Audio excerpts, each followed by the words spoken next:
Antes de começar o vídeo, eu primeiramente gostaria de agradecer vocês por ter me ajudado a chegar a 1000 inscritos. Eu juro que eu não esperava uma meta dessa. Juro no fundo do meu coração que eu não esperava que eu ia chegar a 1000 inscritos. Tanto é que eu mandei na aba de comunidade falando a gente, como que eu vou chegar a 1000 inscritos? E vocês falaram aí, aconteceu, olha.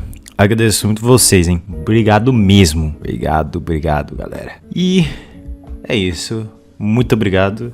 E vamos pro vídeo. Ao passar do tempo, várias Lost Medias e Lost Waves foram recuperadas graças a competências dos usuários da internet que fazem seus grandes esforços em procurar qualquer resquício de uma mídia, seja jornal, matéria, frame, vinheta, etc. Porém, existe casos no qual, para se achar o material da mídia em qualquer lugar conhecido ou desconhecido, seja uma tarefa tecnicamente e extremamente complicada. No Brasil, há um movimento na internet brasileira que procura preservar mídias brasileiras, sendo a comunidade na qual eu estou situado Lost Media Brasil. E no vídeo de hoje estaremos navegando nas histórias das Lost Medias brasileiras impossíveis de serem recuperadas. Então pegue o salgadinho da Fandangos e um copo de água para se hidratar, né? E vamos começar com o vídeo.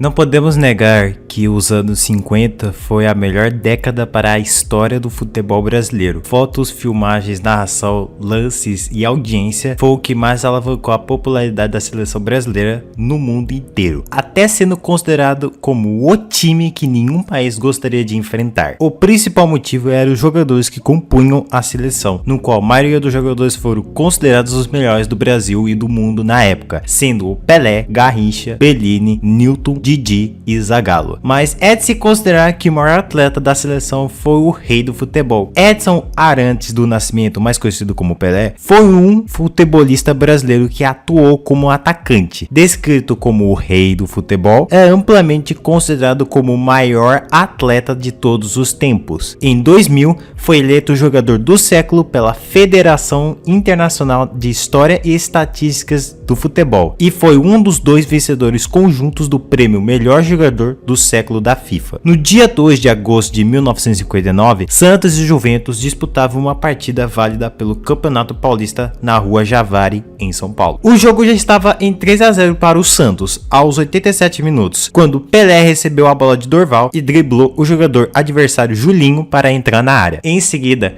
o craque aplicou 3 chapéus seguidos, 2 nos zagueiros, o Romero e Clóvis, sem deixar a bola cair, e o terceiro no goleiro Mão de Onça, que se aproximou de Pelé e também tomou um chapéu. Após cobrir o goleiro, Pelé cabeceou para a rede, que é considerado por ele o gol mais bonito de sua carreira. Em comemoração a esse gol, Pelé criou seu movimento icônico de pular e socar o ar. Porém, a transmissão do jogo inteiro foi perdida e que na verdade nunca foi feita, segundo a imprensa que cobriu o jogo. Na época, equipamentos de gravação ainda não eram raros no Brasil e o único estádio em que tinham equipamentos para uma transmissão ao vivo era o estádio do Pacaembu. Anos depois, no documentário de 2004 chamado Pelé Forever, a equipe de pesquisa do documentário não conseguiu encontrar nenhuma gravação daquele jogo e desde então uma recriação CGI do gol foi feita pela equipe do documentário e é considerada a recriação mais próxima que temos do maior feito do rei do futebol. A existência do gol do Pelé não é contestada pelos brasileiros, já que o estádio bateu seu recorde de público naquele jogo. A torcida do Juventus deu um número exagerado de quase 100 mil pessoas. E há fotos, reportagens e narrações de rádio que comprovam o feito de Pelé. Mas na versão da imprensa é dito que a filmagem do gol não existe porque nunca foi feita. Em sua autobiografia de 2009, o diretor de uma das poucas emissoras de televisão que filmava jogos de futebol na época, a TV Record, revelou que sim, havia um vídeo do gol, mas também escreveu sobre o que aconteceu com ele. Foi perdido em um incêndio criminoso na estação junto com a maior coleção de filmagens de gols do futebol brasileiro na época. Devido às circunstâncias do caso, como o fato de gravar vídeo era uma raridade do Brasil, a probabilidade do vídeo completo do jogo ser disponibilizado é extremamente baixa.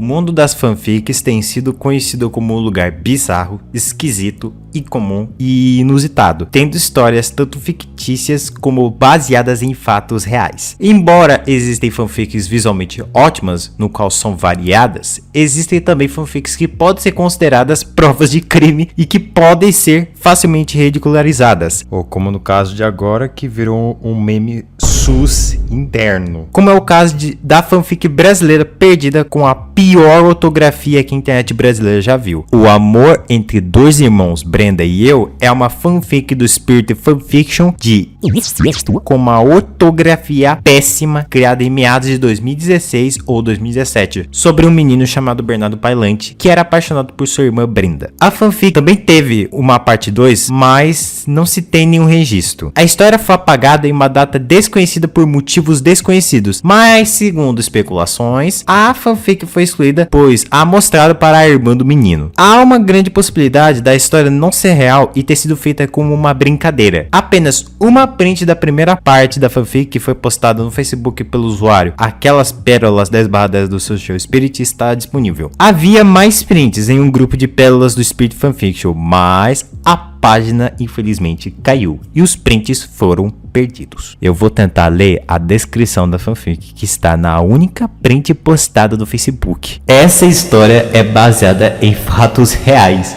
e sobre a minha paixão pela minha irmã. Espero que ela não veja isso, porque eu amo muito ela, mas não é paixão de irmão, é paixão de namorados. Misericórdia. O pior da descrição dessa fanfic é que o mano foi 100% sincero.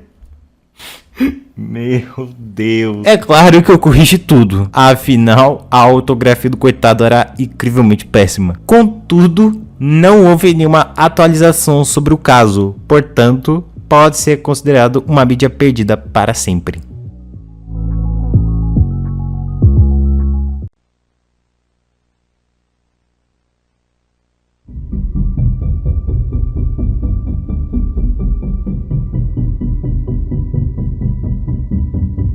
Antigamente, fazer piadas e brincadeiras com pessoas diferentes, como deficientes, ou principalmente com pessoas acima do peso, era considerado normal. Mas que depois que foram analisando as piadas e o humor antigo, notaram que era pesado e esse tipo de piada foi interrompido para evitar mais piadas preconceituosas. A partir do final dos anos 2000, esses tipos de piada foram considerados preconceituosos e até criminosas, sendo chamadas de abuso verbal. Contudo, houve um evento polêmico que aconteceu na Universidade Estadual Paulista, que foi uma completa bagunça e que foi muito criticada posteriormente. Em outubro de 2010, um grupo de alunos da Unesp, que é a abreviação para Universidade Estadual Paulista, organizaram uma competição chamada Rodeio das Gordas. Olha o nome. O objetivo da competição era agarrar e pular em cima das garotas consideradas acima do peso durante os jogos entre alunos da Unesp. A competição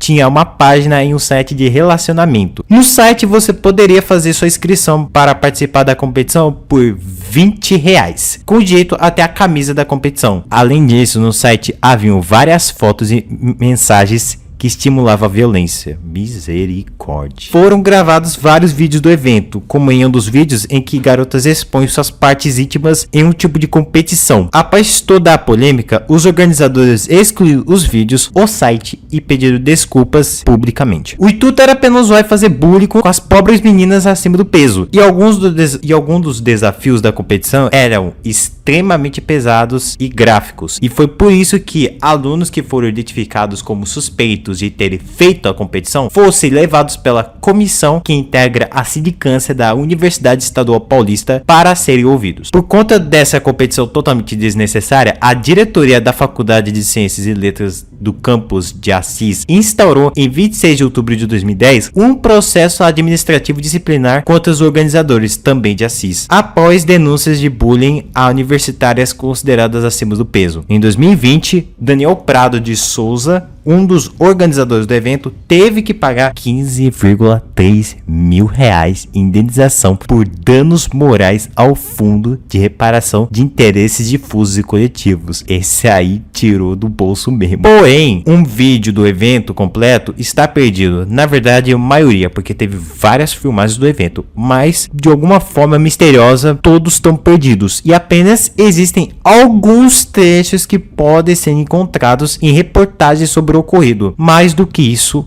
nada.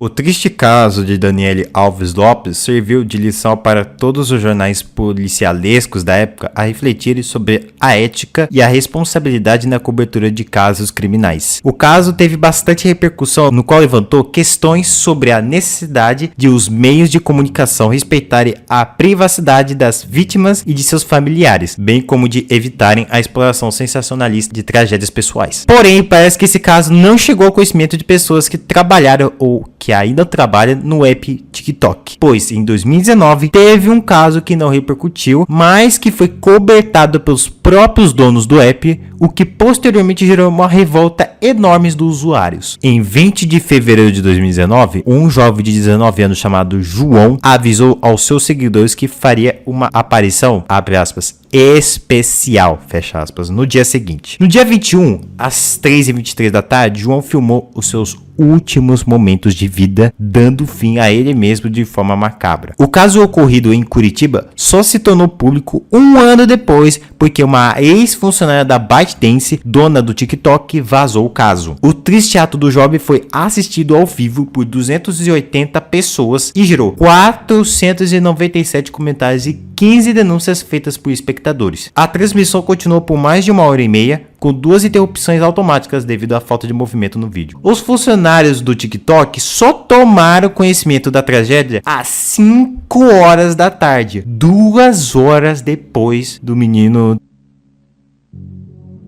A partir daí, foi iniciada uma operação sem precedentes com o objetivo não de avisar as autoridades ou a família de João, mas o pior, de manter intacta a imagem da companhia, o que é uma puta de uma sacanagem com o ocorrido. A equipe de moderadores responsáveis por monitorar as transmissões ao vivo trabalha na China. Eles só ficaram sabendo a respeito do suicídio após influenciadores da rede avisarem sobre o ocorrido em um grupo do WhatsApp. Ao tomar conhecimento da transmissão, os funcionários do escritório do TikTok em São Paulo solicitaram a exclusão da conta, o que foi feito às 5h03 da tarde. Enfim, este caso é muito polêmico, tanto para o TikTok quanto para a comunidade inteira. Mas assim como o caso de Daniele Alves Lopes, o registro do último ato do João, ou os últimos momentos do João, foi felizmente perdido e é melhor que continue assim, em respeito ao falecido João e a família dele.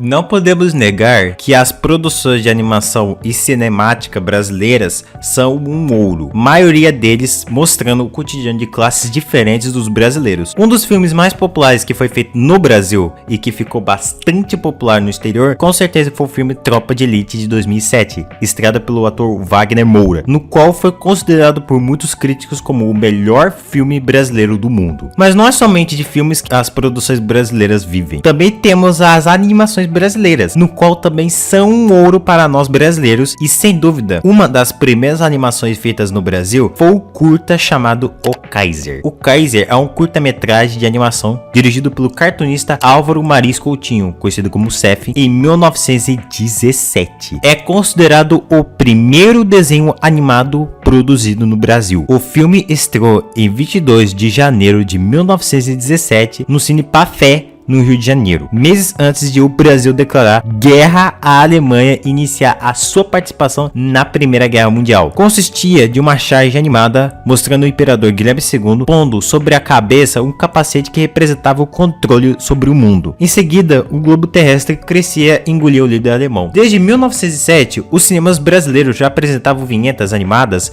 no encerramento dos cinejornais. Contudo, o Kaiser foi a primeira animação autônoma brasileira a ser exibida. O filme é considerado uma clara sátira ao governo e os planos de dominação mundial do Guilherme II. Contudo, com o passar dos tempos, o filme não foi preservado e foi perdido para sempre, restando apenas uma única imagem de fotograma e uma imagem de produção retiradas de um jornal na época. O paradeiro da obra já era desconhecido 20 anos após seu lançamento. Porém, em 2013, 8 animadores fizeram uma recriação de como seria o curta para o documentário Luz Anima Ação. Os realizadores do documentário chegaram a entrar em contato com os descendentes de CF, mas nem eles possuíam algo do filme. O primeiro desenho animado produzido no Brasil está totalmente perdido atualmente, o que é triste, levando em consideração e como uma sátira em animação poderia ter revolucionado a história da animação brasileira, mas que infelizmente a sua totalidade está perdida.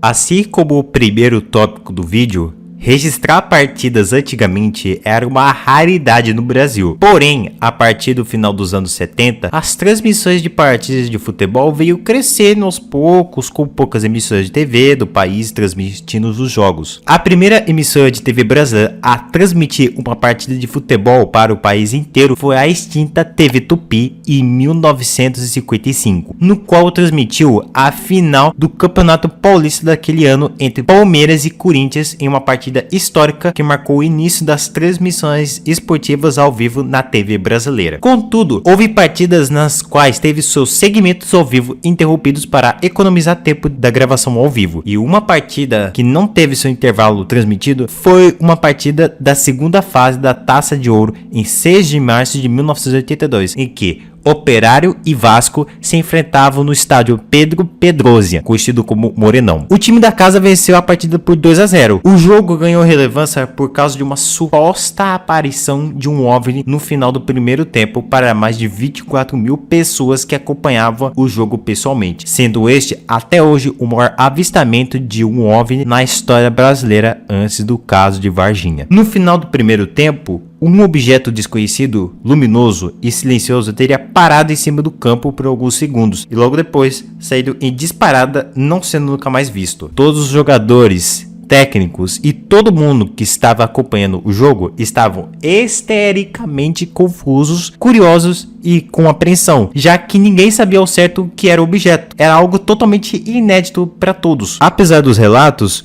não existe um registro visual do objeto, já que nenhuma fotografia dele foi descoberta.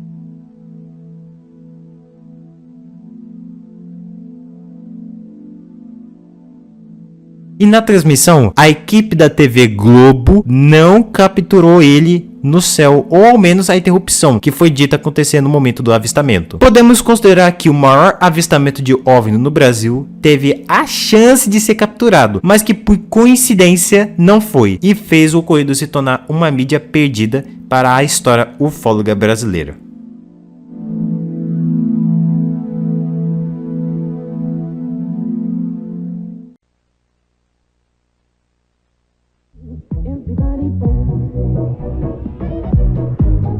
E esse foi o vídeo, e espero do fundo do coração que vocês tenham gostado muito. Deu muito trabalho para fazer, principalmente nas partes das pesquisas que tive bastante trabalho e para anotar cada detalhe, né? E não tenho mais nada a dizer. Apenas deixa o like, inscreva-se no canal e ative o sininho para não perder os próximos vídeos. É isso e tchau!